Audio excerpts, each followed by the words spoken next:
This is Professor Resnick again. What I'd like to do is present you a summary of what we've done in the course, and I'm going to do that in terms of telling you a story about the U.S. economy over the last, let's say, 4 decades, roughly from the middle 1970s up until the present.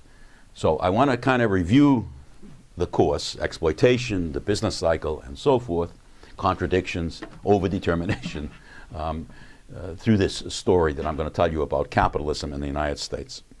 Okay. Let me start out. We start out in the 1970s with a more or less regulated capitalism. I'm going to use the term that's popular now. That wasn't the term in the day. In the 1970s, we still had, in many ways, the heritage of the 1930s in the United States, in which the state played a very important role in the economy. And what the state did was intervene in a variety of different ways to maintain capitalism, to regulate it.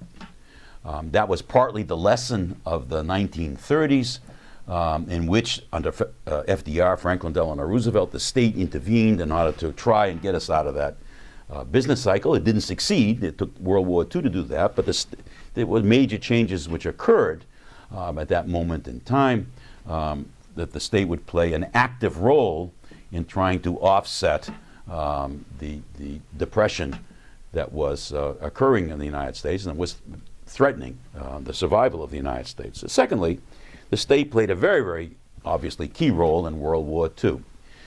The third is that a new notion arose in the United States in which people looked more to the state, in part because of what it did in the 1930s, and in part because of this kind of collective action during the war, that the state had a role in providing, and let me again use a term popular today, a safety net for the society. And in so doing, the state would be kind of an employer of last resort, would regulate various key markets, including the labor market, and so forth. So the people understood, and people accepted and wanted the state to have this kind of role in society. And Congress reflected that, and as did the various presidents, both Republican and Democrat. In the so we got an economy in which the state is playing a major role. And by the way, it's also reflected in economics.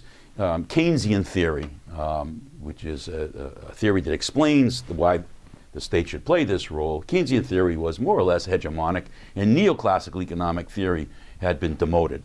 So macro theory was a key understanding in economics profession around the land, and that's what was taught in most universities. It wasn't just as if micro theory wasn't taught, it was taught, but the macro theory and the Keynesian theory had a dominant place.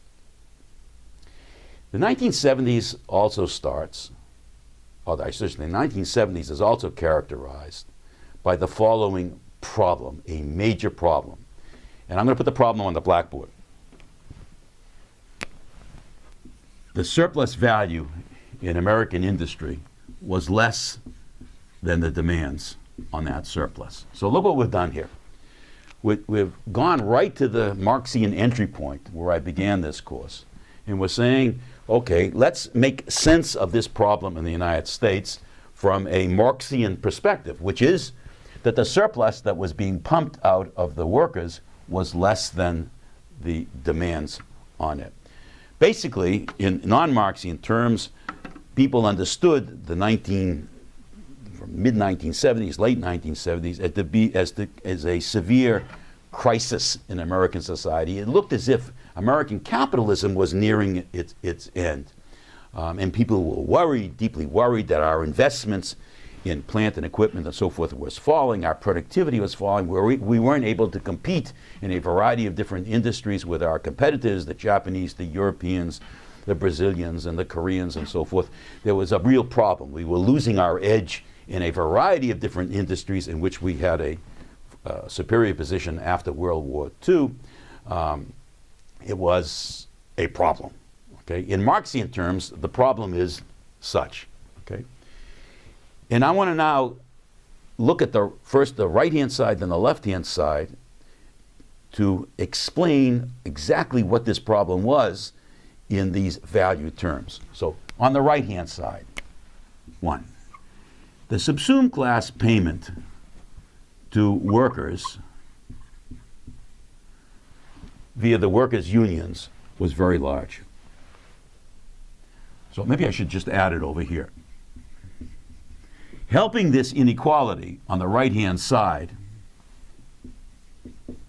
were these payments that the capitalists had to make to the workers.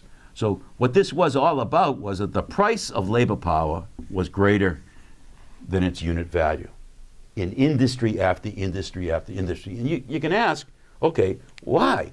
Well, in many ways, this was the heritage of what happened in the 1930s, the presidency of Franklin Delano Roosevelt, and the various presidents thereafter. It was a period of time in which unions were looked upon favorably. They were strengthened under federal law. There was a culture which was supportive of unions, and all that helped the AFL and CIO in the United States to assume a strong bargaining position in a variety of leading industries: automobile industry, rubber industry, electric industry, and so forth, etc., transportation industry, in which those strong unions were able to get a wage for their workers higher than the unit value. And that was supported by the federal government. Okay? So this is bad news for the capitalists. The bad news is this inequality. This is part of the crisis. Okay? The bad news, you had to pay these workers more than what they're worth in value terms. And that puts a strain on the surplus. But that wasn't the end of it. By the way, let me be consistent. That's bad news, okay, for the capitalist. Is there any good news? Yes, there is good news. The good news from this extra payment to the workers because of the union power was that the workers had obviously higher wages, okay, via their unions. And so then the workers could take their higher wages and go out and buy all kinds of consumer goods, which helped the capitalists realize their surplus. So the workers, monopoly position on the selling of labor power, earn them higher incomes. That's a disaster to the capitalists. That's the blackboard. But then the contradiction is there's a good side to the capitalists, which allows the capitalists to realize their surplus because now they can sell the cars and the boats and the homes and so forth to all the workers. So it's always contradictory. You know, for example, you can drive this home. The unions were very strong in certain cities in the Northeast that were producing, Pittsburgh, for example, that were producing all kinds of, producing all kinds of steel in that particular very famous town. Okay. So the workers there had a higher, via the steel workers union, had a higher price of their labor power. That gave them higher incomes.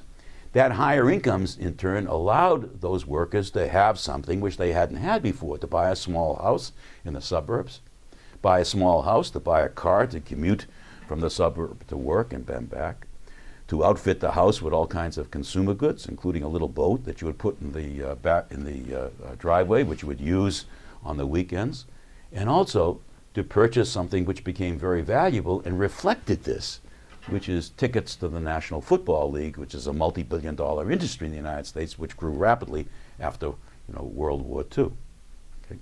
So the bad news is this, but then there's the good news for the workers and the capitalists. Okay? Next, there was another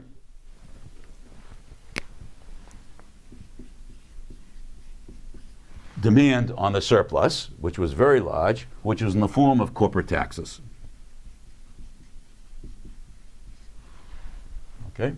So the second one was the subsumed class payment that had to be paid by the capitalists to the federal government in the form of corporate taxes.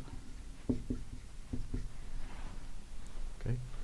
So what that meant was that the capitalists had to take a significant share of their gross profits, the surplus, and pay them to the federal government. How high? If I remember correctly, I think the tax was 0.52. So more than half of the surplus had to be given in terms of a tax payment to the state. That was a disaster. Okay? So not only did you had strong unions, but you had a strong state putting demands on this surplus. So that's bad news for the capitalists. Any good news? Yes, there too it's contradictory, because it is true that the state took a hefty cut of the surplus, but then the state provided an environment in which the capitalists could produce and sell their goods, not just nationally, but globally. That is, if you think about what is the state providing the capitalists? Well, the state is providing the capitalists, which is good news for the capitalists, is enormous defense expenditures after the war to fight the Cold War. Okay?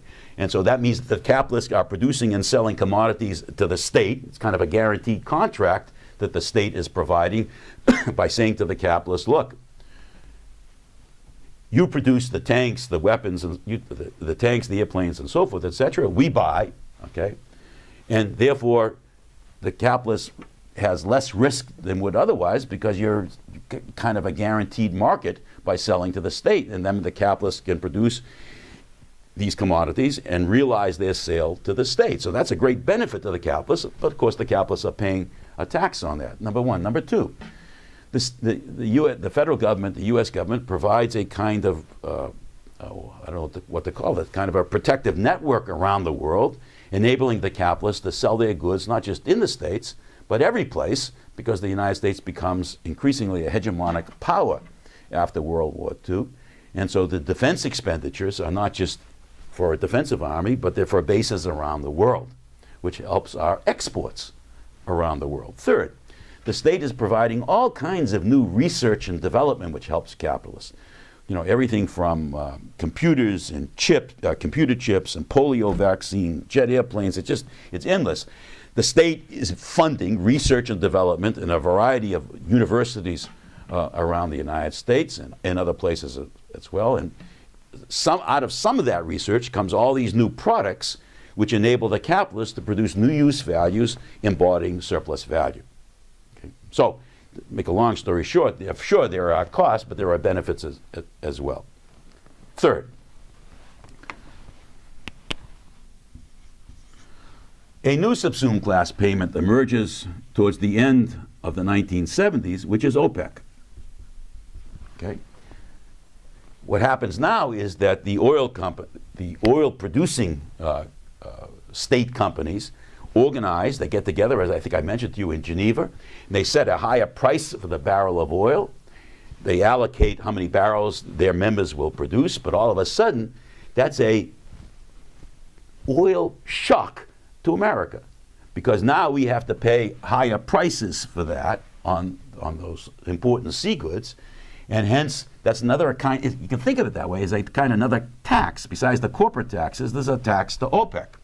So a new subsumed class payment arises to OPEC, okay? And so you can see in terms of the right-hand side, this is a kind of crisis. There's others, but I'm going to just focus on these. The workers via their unions, the corporate taxes via the state, the higher prices for energy via OPEC. Okay? And the final one. On the left-hand side of the equation, we have a problem, which I mentioned to you, is that American industrial capitalists are losing surplus value to their competitors. So this is a loss of surplus value